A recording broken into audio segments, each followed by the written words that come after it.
Think of the circle of the moon in the blackness of the night sky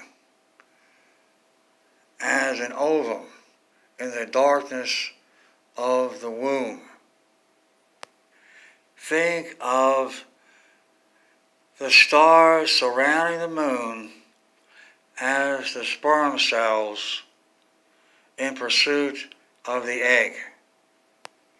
What then is the sun at dawn, if not the fertilized egg transformed into the glorious zygote?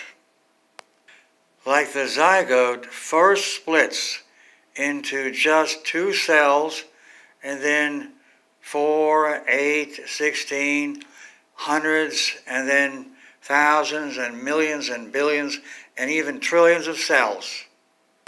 So too the sun, as it rises above the horizon, goes from 2 rays of light until transformed into billions and trillions and even trillions of rays of light. So the sun, producing trillions of rays of light, corresponds to the zygote, subdividing into trillions of cells.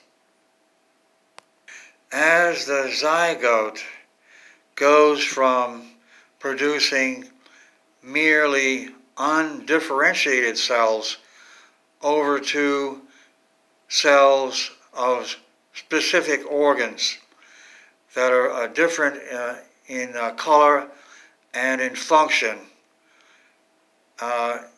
in terms of many different organs of the body. So too the rays of light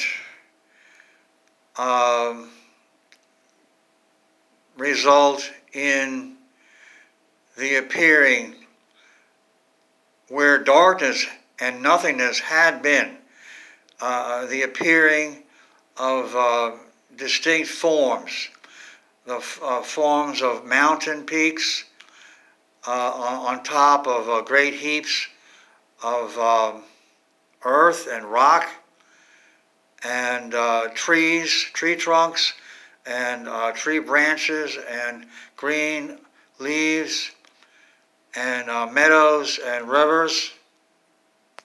Each shape or form has a different function.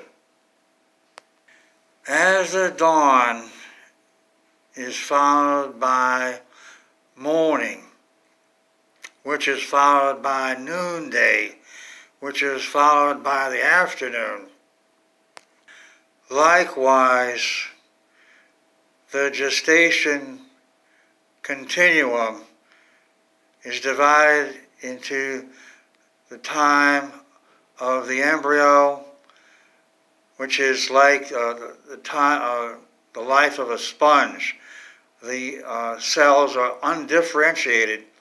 That's followed by the differentiation process in terms of the human baby being similar to the fish, and then takes on amphibian characteristics, followed by reptile similarity, and finally the mammal and the primate, and then the uniquely human stage. Long story short, daybreak tells a story of reproduction, the glory of gestation in all its profundity. P.S. Look for the transcript or summary of this poem in the description box under the video. Make a copy onto paper, because when EMP occurs, computers, well, the electric grid will go down, and computers may also be damaged. EMP will occur when a Russian attack occurs, Russian attack upon America, and that will occur because we have invited Russian attack by our government disarming. We don't have the arsenal we used to have. Russia made peace and tricked us into disarming. Our leaders felt that they could save money by cutting back on our arsenal. Russia will rule the world for only 5 months.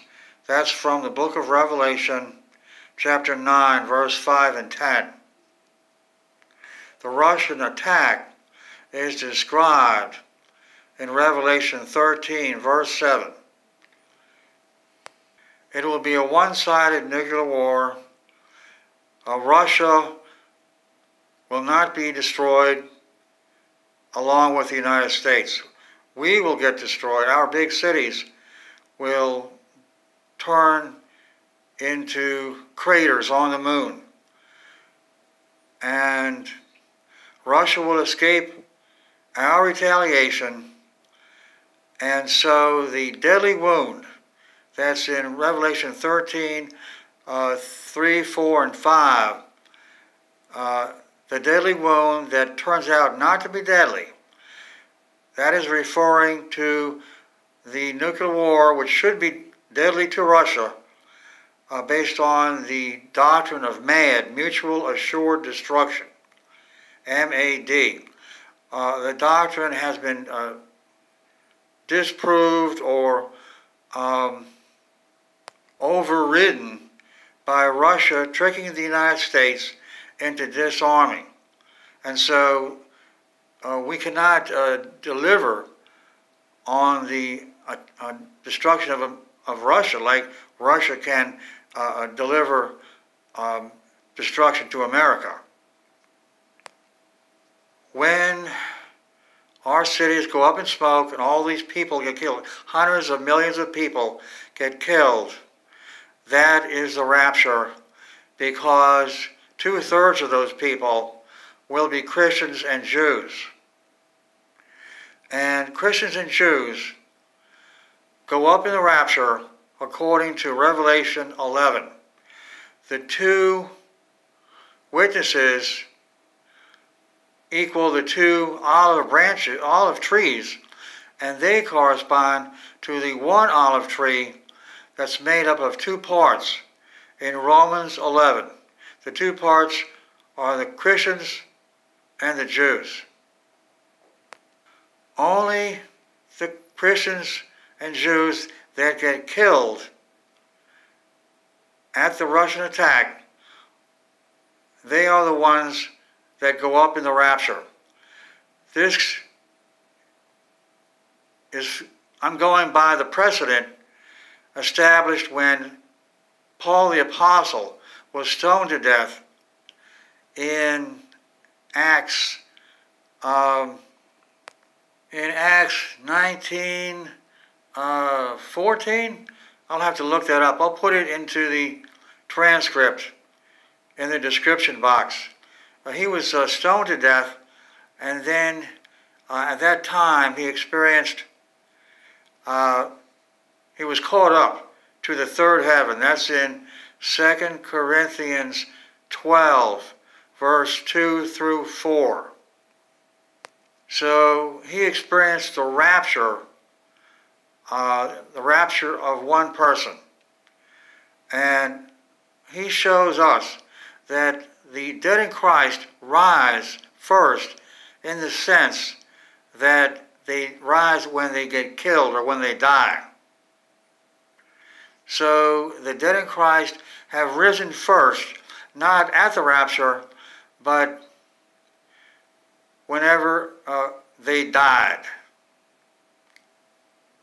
So at the rapture that will come at the time of Russian attack, do not expect the dead to rise out of their graves. Instead, they will be descending with Christ. They'll be coming as the angels. That's in 1 Thessalonians 4, 13 and 14.